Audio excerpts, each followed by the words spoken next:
এখন আমাদের সমাজে অনেক সময় দেখা যায় যাকাত দেওয়ার ক্ষেত্রে আমরা স্বর্ণের দিকে হিসাব করি যে 7.5 তোলা স্বর্ণের দাম বর্তমানে প্রায় 1.5 লক্ষ টাকা। তাহলে অনেক টাকার প্রয়োজন। এই টাকা যদি আমার হাতে না থাকে বা এই পরিমাণ সম্পদ বা টাকা পয়সা যদি আমার হাতে না থাকে 7.5 তোলা স্বর্ণের পরিমাণ, তাহলে আমার উপরে তো যাকাত আসবে না। এই রকম যাকাত থেকে কেমনে নিজেকে বঞ্চিত করা যায়, গরিবের হক কিভাবে গরিবকে তার হক থেকে বঞ্চিত করা যায়, এই চিন্তা দ্বারা আমরা অনেক মশগুল থাকি, ব্যস্ত থাকি।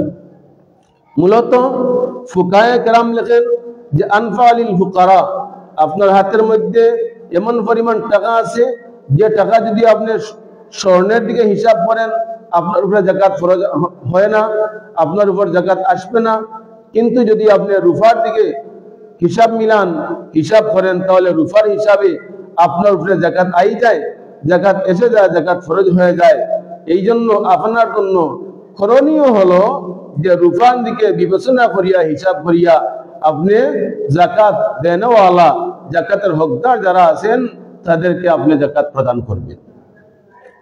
অনুরূপভাবে সদকাতুল ফিতরের ক্ষেত্রে এইরকম যে 7.5 তোলা স্বর্ণ পরিমাণ সম্পদ